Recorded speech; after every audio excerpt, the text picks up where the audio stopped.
أماتنا وإليه النشور. Alhamdulillah, hadirin Bapak Ibu jamaah subuh rahimakumullah, bersyukur kepada Allah dengan ucapan alhamdulillah, berselawat kepada Rasulullah dengan ucapan Allahumma salli ala Muhammad wa ala ali Muhammad. Hadirin Bapak Ibu jamaah subuh rahimakumullah, pada kesempatan kultum subuh yang singkat ini, insyaallah izinkan kami membawa satu kultum yang singkat tentang saling memaafkan. Di momen bulan Syawal ini, memang di satu Syawal kita sama-sama sudah merayakan Idul Fitri sama-sama, saling kita bersalam-salaman, saling memaafkan. Akan tetapi ada doa yang sering kita lafazkan, sering kita ucapkan di 10 terakhir Ramadan. Bahkan ini sudah kita baca di awal-awal Ramadan. Akan tetapi Nabi mempertegas ketika kita mengikuti 10 malam terakhir bulan suci Ramadan dan ingin mengejar Lailatul Qadar. Aisyah pernah bertanya kepada Rasulullah, kalau kita mendapatkan Lailatul Qadar, apa yang kita baca? Rasulullah mengajarkan, Allahumma innaka afuwun tuhibbul afwa fa'fu anni. Itu, ya Allah, Engkau adalah Maha Pemaaf, maka tuhibbul afwa dan mencintai orang-orang yang meminta maaf. Fa'fu anni, maka maafkan saya, ampuni saya. Kurang lebih seperti itu artinya. Akan tetapi kita jangan lupa Allah juga mempunyai permintaan kepada kita semua. Dalam surah An-Nur ayat 22, Allah ingatkan, wal ya'fu wal yasfahu, maka maafkanlah dan lapangkan dadamu. Ala tuhibbuna ayaghfirallahu lakum, apa kamu tidak suka, apa kamu tidak suka kalau Allah itu memaafkan kamu, mengampuni kamu? Jadi sering sekali kita kadang-kadang sulit memaafkan karena masih menyimpan perasaan marah dalam hati.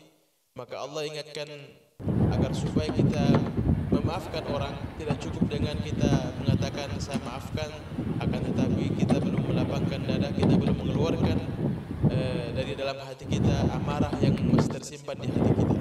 Maka Allah mengatakan wal ya'fu wal yasfahu, maka maafkan dan lapangkan dadamu. Hadirin Bapak Ibu jamaah subuh rahimakumullah. Kita sama ini Pak Ustaz. Apa kamu tidak suka kalau Allah itu maafkan kamu? Lain. Seringkali biasanya kita mau apa namanya itu, biasanya mudah, Yeah. orang itu mudah biasanya minta maaf, mudah minta maaf. Akan tetapi yang paling berat adalah bahasa Al-Qur'annya itu adalah memaafkan. Karena kenapa? Orang yang dizalimi, orang yang disakiti, yang paling merasakan dampaknya daripada orang yang menyakiti. Ya. Sehingga kalau meminta maaf ini sebenarnya lebih mudah daripada memaafkan. Maka Allah memberikan motivasi yang lebih luar biasa, yaitu ketika kita saya sudah mau naik pesawat. Allah mengatakan bahwasanya kalau kamu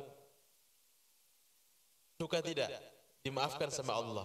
Jadi kita nih kalau mau memaafkan orang, kita juga ingat bahwasanya kita juga punya kekurangan dan kita ingin Allah juga memaafkan kita. Sehingga Allah ingatkan kita bahwasanya Allah itu memaafkan kamu, Allah itu sering kali memaafkan kamu. Maka maafkanlah kesalahan orang yang pernah menyakiti kamu. Akan tetapi hadirin yang dirahmati Allah Subhanahu wa taala, ada yang ingin kami perluas tentang pernah kajian Pak Doktor siapa lagi namanya? Maskur Yusuf, ya, pernah datang ke sini. Beliau sampaikan bahwasanya kalau kita mempunyai kesalahan sama orang, cukup kita minta ampun sama Allah. Ini perlu diperjelas lagi bahwasanya ketika kita bersalah sama Allah, memang syaratnya dalam hadis Arba'in Nawawi itu salah satu hadis yang Nabi sampaikan bahwasanya kalau kita bersalah sama manusia, maaf, dalam kitab Riyadhus Shalihin, bahwasanya ketika kita bersalah sama Allah, maka syaratnya untuk meminta ampun cukup 3 saja. Ini pernah kami sampaikan bahwasanya cukup 3 kalau kita punya salah sama Allah, yaitu kita meminta ampun kepada Allah dengan sungguh-sungguh, kemudian meninggalkan perbuatan dosa tersebut dan kemudian berniat tidak akan mengulangi kembali perbuatan dosa tersebut. Maka insyaallah dengan begitu kita terhitung orang yang betul-betul meminta ampun kepada Allah.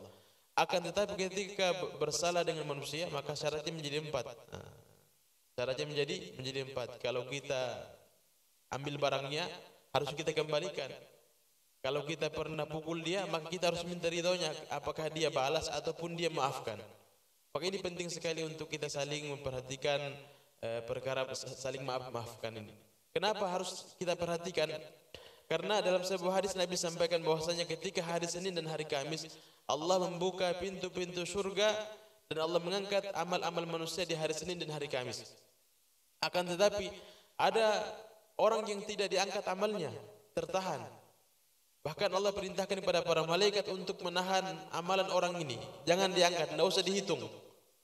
Siapa mereka? Mereka adalah orang yang bersaudara tapi saling memutuskan silaturahmi. Saling memutuskan silaturahmi. Dua orang saudara, ya maksudnya di sini bersaudara sama iman, sama Islam, tapi memutus silaturahmi dengan sengaja. Maka dikatakan kepada para malaikat untuk menahan amalan orang-orang seperti ini sampai mereka saling memaafkan. Maka hadirin, ini penting sekali untuk kita perhatikan, karena ketika amarah itu dalam hati kita, maka kebaikan-kebaikan yang mestinya kita lakukan dengan baik terhalang. Karena kenapa? Karena itu masih tersimpan kejengkelan, amarah, dendam dalam hati. Itu membuat kita terhalang dengan keikhlasan kita, terhalang dengan kebaikan-kebaikan yang kita lakukan semestinya dengan tulus. Akan tapi karena masih ada amarah dalam hati, dalam hati ini tersimpan emosi, marah, iri dan dendam macam-macam, itu membuat kita terhalang untuk berbuat kebaikan yang lebih banyak.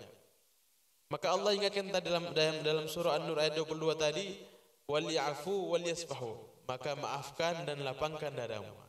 Jadi Allah itu sangat memahami kita bahwasanya ketika kita memaafkan seseorang, tidak cukup kita mengatakan saya maafkan, akan tapi kita bersihkan di hati kita perasaan-perasaan yang masih tersimpan amarah dalam hati. Oleh itu hadirin jamaah subuh rahimakumullah. Akan tetapi ketika kita memaafkan, kita juga perlu ingat-ingat, perlu mengambil ibrah pelajar dalam semua kejadian yang terjadi pada diri kita, agar supaya kita tidak terjatuh ke dalam lubang yang sama, entah itu orang yang dimaafkan atau orang yang memaafkan. Sehingga hadirin jamaah subuh rahimakumullah, dalam kehidupan kita ini kita mesti sadar bahwasanya kita adalah hamba Allah yang senantiasa dalam mengikuti ujian dari Allah Subhanahu wa taala dalam kehidupan ini. Di setiap momen dalam kehidupan kita, setiap detiknya, bahkan setiap hari, setiap jam, setiap detik, setiap menit yang kita lalui, semuanya adalah ujian dari Allah Subhanahu wa taala untuk menguji kita. Liyabluwakum ayyukum ahsanu amala. Jadi Allah ketika mengatakan alladzi khalaqal mauta wal hayata liyabluwakum ayyukum ahsanu amala. Jadi Allah ketika Allah menciptakan kematian dan kehidupan ini, tujuan utamanya adalah untuk menguji kita, siapa yang paling bagus amalnya. Dan untuk mengetahui bagus atau tidak amal seorang, ini adalah hal yang gaib dari Allah Subhanahu wa taala, hanya Allah yang mengetahui.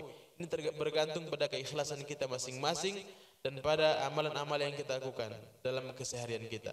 Oleh itu kita mari berfastabiqul khairat, dalam berlomba-lomba dalam kebaikan ini mesti kita tanamkan dalam hati kita. Siapa yang kita mau kalahkan? Nah, ini yang kita harus ingat juga. Siapa yang mau dikalahkan dalam berlombaan dalam kebaikan ini? Apakah saudara kita? Bukan. Yang mesti kita kalahkan adalah diri kita sendiri. Ini kita harus ingat. Dalam berlomba-lomba dalam kebaikan, yang mesti kita kalahkan adalah diri kita. Karena Nabi sampaikan orang yang ada 3 jenis manusia yang pernah kami sampaikan dalam sebuah hadis. Nabi sampaikan bahwasanya jangan sampai kita termasuk daripada 2 golongan manusia. Yang pertama adalah orang yang rugi, kemudian orang yang celaka, dan orang yang beruntung. Nah, 2 jenis manusia yang rugi dan celaka ini siapa mereka? Yang pertama, orang yang rugi adalah orang yang hari ini sama saja dengan hari kemarin, tidak ada perubahan dalam hidupnya, semasa hidupnya mulai dari tahun lalu, bahkan berpuluh-puluh tahun lalu dengan tahun sekarang sama saja, tidak ada perubahan. Tidak ada perubahan dalam hidupnya. Maka orang seperti ini kata Nabi adalah orang yang rugi. Kenapa rugi? Karena waktu yang waktu yang dilalui dalam kehidupan tidak ada perubahan dalam kehidupannya, dalam menambah amal, dalam menambah kebaikan tidak bertambah. Maka Nabi sampaikan orang sepertilah orang yang rugi. Dan siapa orang yang celaka, kata Nabi, orang yang hari ini lebih buruk daripada hari kemarin. Jangan sampai kita termasuk orang seperti itu. Tahun-tahun sebelumnya kita termasuk orang yang bagus amalnya, bagus kebaikannya, tapi semakin bertambah hari, bertambah tahun, kita mulai berkurang karena kesibukan-kesibukan yang kita lakukan dalam kehidupan. Kemudian bagaimana supaya kita termasuk orang yang ketiga adalah orang yang beruntung, kata Nabi.